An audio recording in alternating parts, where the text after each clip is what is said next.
Hello, Audioholics. This is Logan, and welcome back to Rolling Drones, the show where we go over the Rolling Stones top 100 metal albums of all time. Fuck you, Tyler. And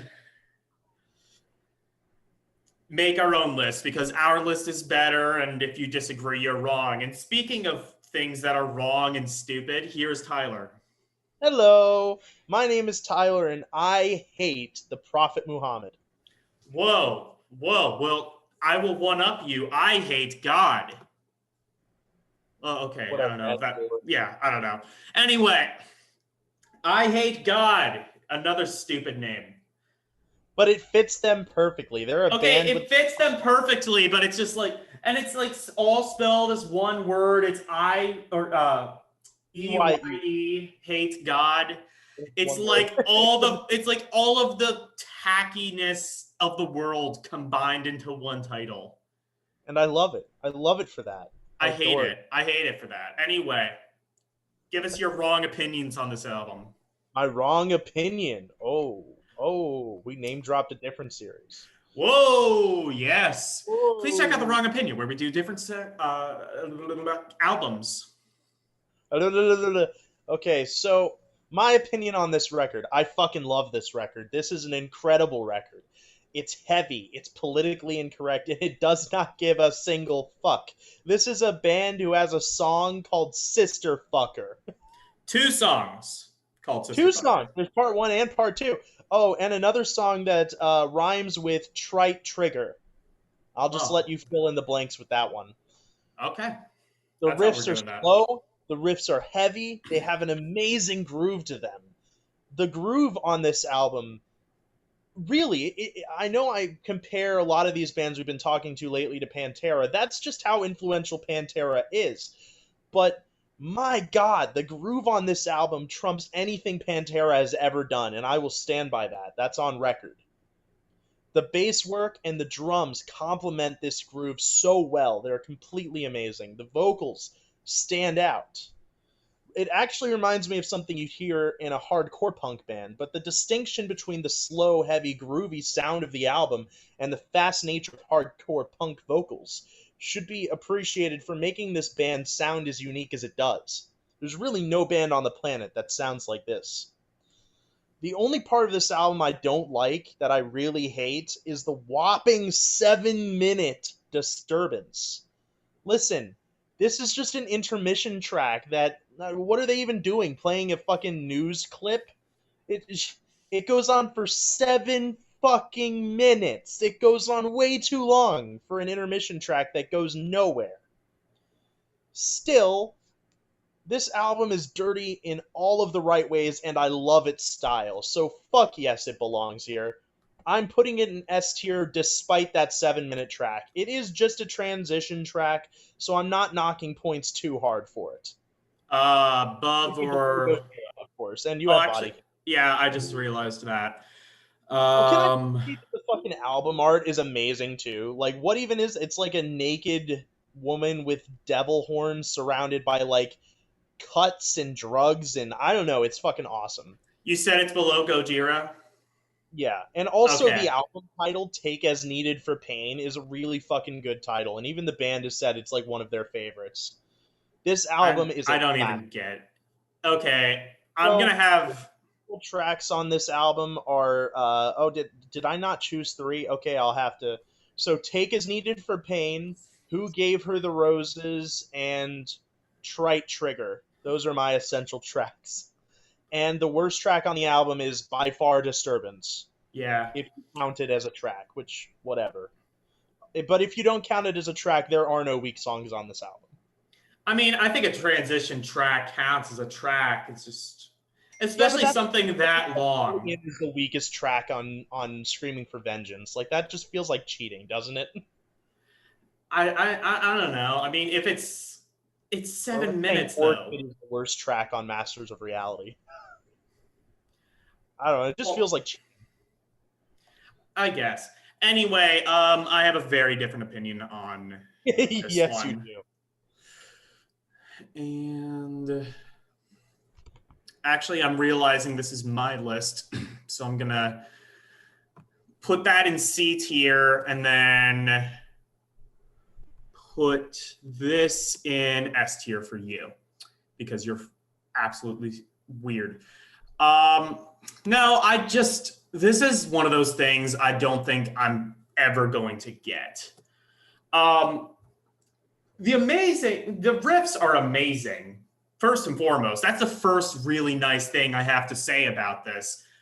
Um, I would I would say I'm not a huge fan of the vocals personally. I get that they have a reason to exist, but I don't know. Also, the album drags. He's obviously mentioned Disturbance, but there's other songs that kind of drag too. And this is just my problem with doom bands in general. And I don't know if I've necessarily said it on any of the shows here, but okay, so a lot of these doom bands, they're inspired by Black Sabbath, and a lot of bands in all genres and artists are inspired by Black Sabbath. I mean, come on. What they fail to realize is the reason that Black Sabbath works is because it's not just doom metal. Yeah, there are just doom metal songs, but there are also, there is not one consistently doom metal album in Black Sabbath's discography. Master of Reality? No, what? After Forever? That's a doom. Kind of. I don't think Children of the Grave, kind of. But that's an acoustic song. That doesn't count. I said Children of the Grave. That's definitely a doom metal song. That's classic doom metal. I don't know. I don't know. And the other thing is they have memorable riffs and memorable choruses and memorable verses and good lyrics. And yeah, this has some of that, but not enough to where I think it saves the album. Now, I would listen to this again tentatively, but I don't think that I would go. I would listen to it if he wanted to listen to it with me or something, but I would not go out of my way to pursue anything off of this album, really.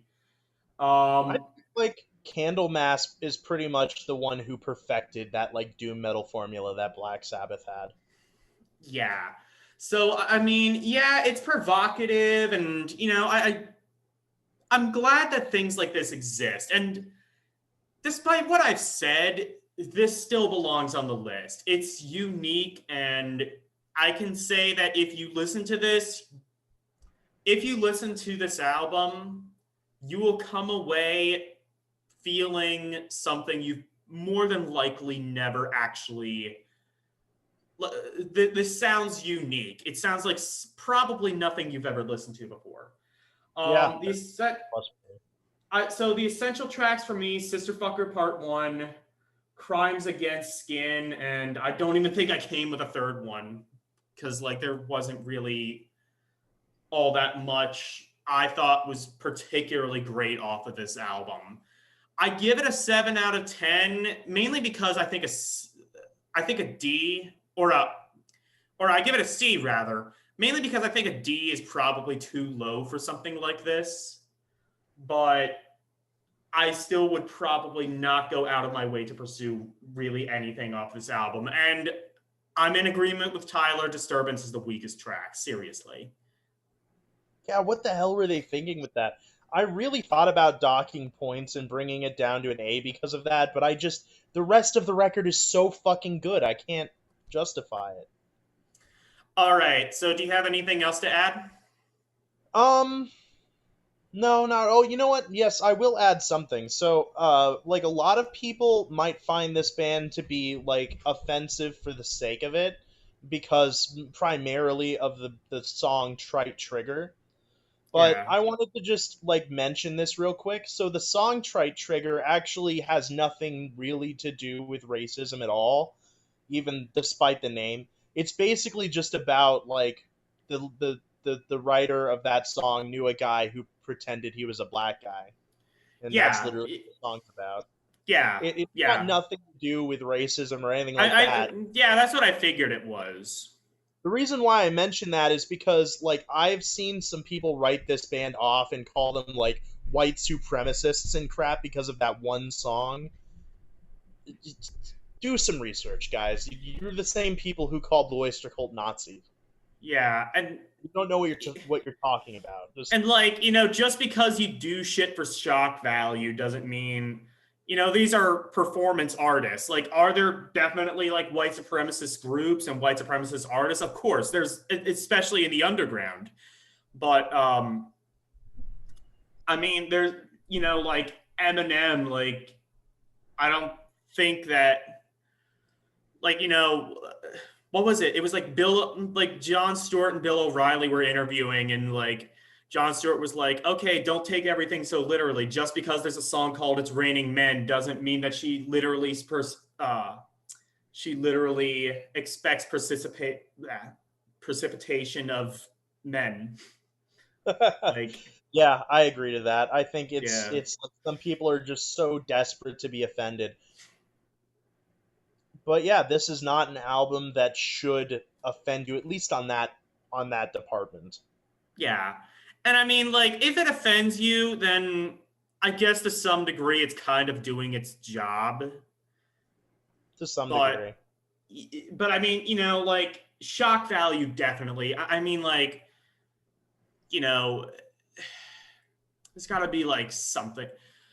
Like, you have like so many albums, like fuck Pantera, Black Sabbath. Like, some of those just like totally rode on shock value. Alice Cooper's entire career. Exactly. Well, Yeah, as much as Shock, he can remember. Zombie, like Yeah. Oh, Rob Zombie. There you go. And oh, what's he doing? Is he on the list? He's on the list. Right. yeah, Anyway, so is that all you have to say? yeah, I think we can wrap it up.